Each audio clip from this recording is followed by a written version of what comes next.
आज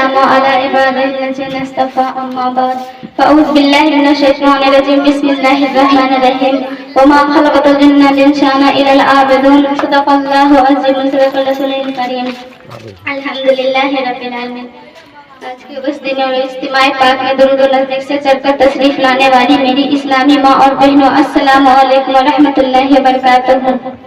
आज मेरी तकरीर का अनवान नमाज है। वह नमाज जो तमाम इबादतों में सबसे अफजल है, वह नमाज जो ईमान की पहचान और मुसलमानों की शान है, वह नमाज जो हर दर्द की दवा और हर मरीज का इलाज है, वह नमाज जो जन्नत में ले जाने का जामन है, बल्कि यूँ कहे कि वह नमाज दोनों जहां की कामयाबी और करमानी का बेहतरीन जरिया। सुभान अल्लाह। अल्लाह ताला का इरशाद है, वमा खलक़ल जिन्ना वल इंसाना इल्ला लियअबुदून, जिसका सीधा साधा तर्जुमा ये है कि हमने जिन्नात व इंसान को अपनी इबादत ही के लिए पैदा फरमाया है। मगर आज हमारे माशरे सोसाइटी समाज तबका नमाज और इबादत से काफी दूर नजर आती है। नमाज की पाबंदी तो दूर की बात है, हैरियत तो यह है कि माशरे में 75% तबका, चाहे वो मर्द हो या औरत, बूढ़ी हो या जवान, उसे तो ये भी खबर नहीं कि नमाज कितनी है, किसका क्या वक्त है और उसके पढ़ने का तरीका क्या है, कौन फर्ज और कौन वाजिब है, कौन सुन्नत और कौन नफिल है, निजा फर्ज वाजिब में क्या फर्क है और सुन्नत नफिल के क्या क्या अहकामात है।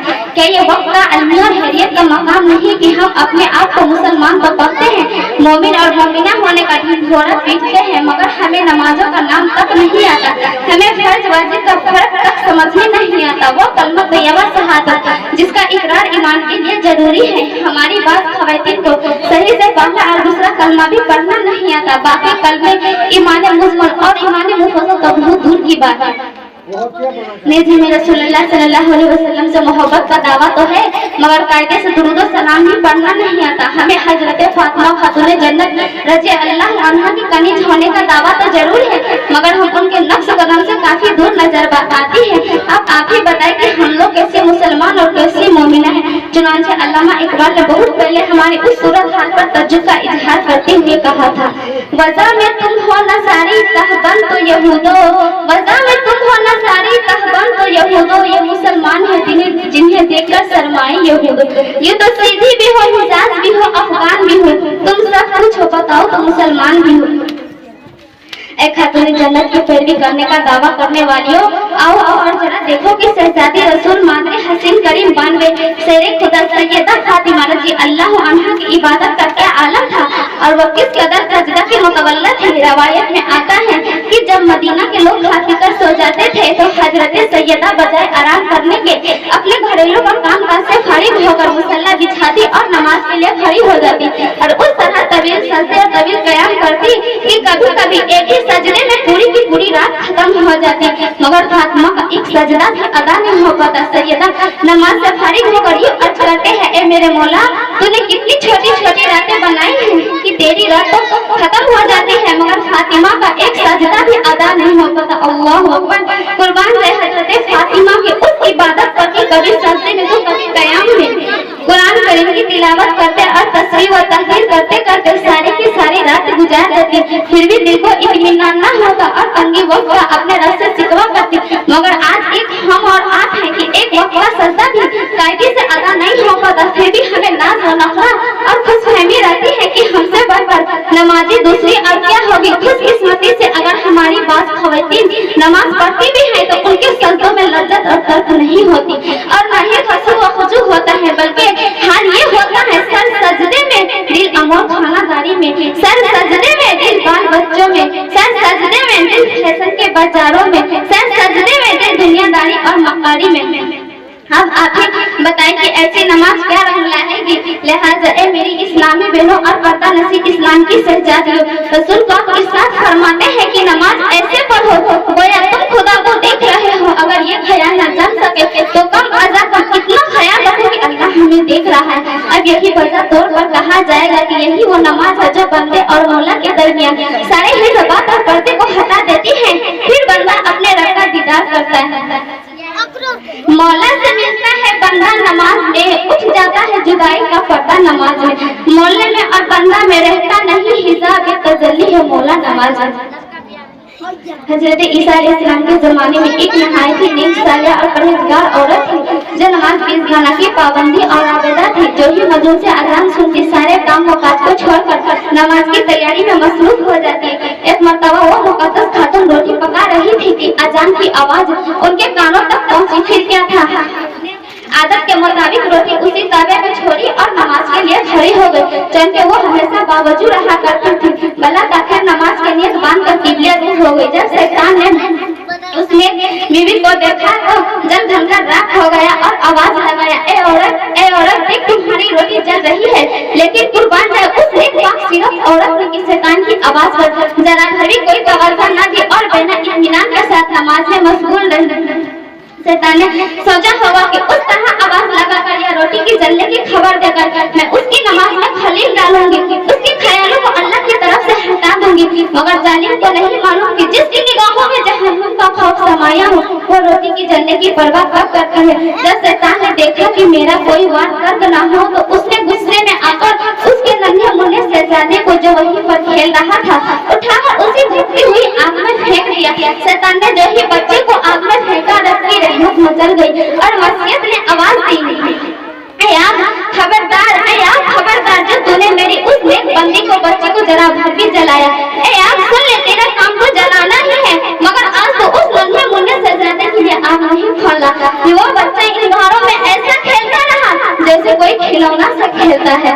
जब उस बात की इत्तला धीरे धीरे हजरत ईसा अलैहिस्सलाम को पहुंची तो उसने उस पाकीज़ा औरत को बुलाया और पूछा, औरत, आखिर तुम्हारा वो कौन सा प्यारा और महबूब अमल था जिसकी बरकत से तुम्हारा बच्चा आपके इन घरों में खेलता रहा और जिस ऊपर एक खुराक तक नहीं आई। तो उस औरत ने कहा, हुजूर, मेरे अंदर तो बजाहिर ऐसी कोई बात नहीं है, हाँ मगर इतना जरूर है कि मैं हमेशा बावजूद रहती हूँ और जो ही अजान सुनती हूँ नमाज के लिए खड़ी हो जाती हूँ। तो अल्लाह के प्यारे नबी हजरत ईसा अलैहिस्सलाम ने फरमाया, बेशक ये नमाजी की समरा उसकी पाबंदी है, उसीलिए तुम्हारा बच्चा आपके इन घरों में खेलता रहा। सच कहा कहने वाले ने, आज भी हो जो इब्राहिम सा ईमान पैदा, आज भी हो जो इब्राहिम सा ईमान पैदा, आप कर सकती है अंदाज रिश्ता पैदा।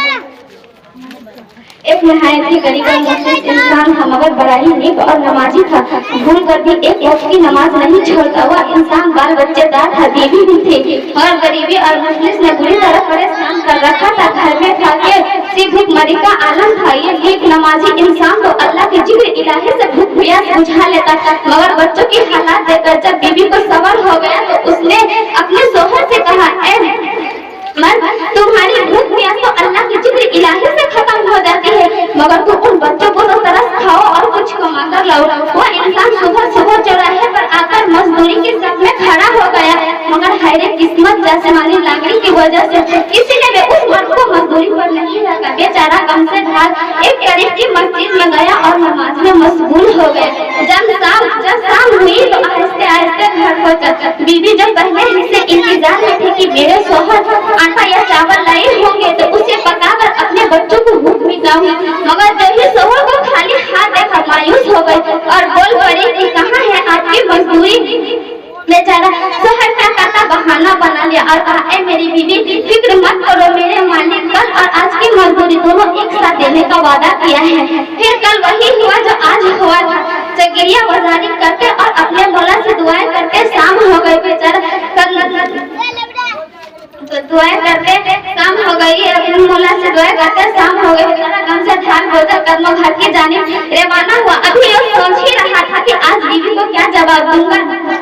एक तरकीब सोची, क्यों न थैले में रेत और बालू भर लिया जाए ताकि बीवी खाली थैला देकर भड़क न उठे। बाद में जो समझाना होगा वो समझा लेंगे। समझा ले तो वह इंसान थैले में रेत और बालू भर लिया, दरवाजे पर आकर ठहर गए। अब कोशिश के बावजूद भी कदम उठाकर नहीं उठ रहे थे कि आखिर मैं बीवी को क्या जवाब दूंगा।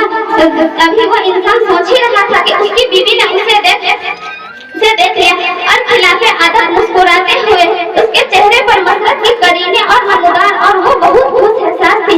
अपने शोहर के हाथ पकड़ते हुए कहा, मेरे सरताज, मेरी जिंदगी के मालिक, आप यहाँ क्यों खड़े हैं? चले अंदर चले, आपके मालिक ने मजदूरी भेज दी है। वाकई आपका मालिक बड़ा ही करीम और मुहर और इंसाफ करने वाला है। उसने गुमान से बाकायदा मजदूरी भेज दी है। बीवी के जबान से इतना ही वो इंसान सुना और कहा, ऐ शरीक हया, तू किस मजदूरी की बात करती है और कौन मजदूरी लेकर आया था? तो उसकी बीवी ने से कहा, एक सफेद पोशाक हवा नौजवान आदमी नूरानी तहसीत मोती जहरा की साले लेकर आया। दरवाजे पर दस्तक दी और मुझे देते हुए कहा, ये तेरे शोहर की मजदूरी है और सुनो, अपने शोहर से कहना कि जिसकी वो 3 दिन से खसूसी मजदूरी कर रहा है उसे सलाम कहा है। बीवी के जवाब से इतना ही सुनना था, वो नमाजी इंसान बेहोश होकर एक चक्के मारते हुए सजदे में गिर पड़ा। बीवी उसे होश में लाने की कोशिश करने लगी। जब वो होश में आया तो बीवी ने माजरा दरियाफ्त किया कि आखिर ये आपको क्या हो गया, ये आपको क्या हो गया? तब शोहर ने कहा कि मेरी बीवी सुन, जो मैं 3 दिन से मजदूरी पर जाता था तो किसी दुनियादार की नहीं बल्कि अपने परवरदिगार की मजदूरी करता था और तुम्हें तसल्ली देने की खातिर रोजाना बहाना बनाया करता था। जब मैं लौटने लगा तो थैले में रेत और बालू भर लिया। यकीन ना हो तो देख लो। शोहर ने जो ही थैला खोला ताकि थैले की रेत और बालू बीवी को दिखाया जाए। ये देखकर दोनों मियाँ बीवी मबहूत रह गए कि कुदरत खुदाबंदी से पूरा थैला मिट्टी, रेत और बालू मिट्टी के बजाय सोने चांदी से भरा पड़ा था। जबकि दोनों मियाँ बीवी ने अपने सर की आंखों से कुदरत के करिश्मे को देख रहे थे कि आखिर वो कौन दिन था जो रब की हैसियत और उसकी मोहब्बत से लफ्ज नहीं होता। आखिर वो कौन सी परेशानी थी जिन्हें उन करिश्मों को देखकर दोनों मियाँ बीवी उसी वक्त सजदे में गिर पड़े और दुनिया से इलाहत की इख्तियार कर ली। सच कहा कहने वाले हैं, इज्जत के साथ नूरानी लिबास, अच्छे जेवरात, सब कुछ तुम्हें दिलाएगी ऐ बीविया नमाज, और फाकिर के मुफलिस से जहन्नुम की आग से सबसे तुम्हें बचाएगी ऐ बीविया नमाज। एक अपनी सरकारी बस से अच्छे बड़े से अब्दुल कादिर जिलानी रजी अल्लाह अन्हा के बारगाह में आया।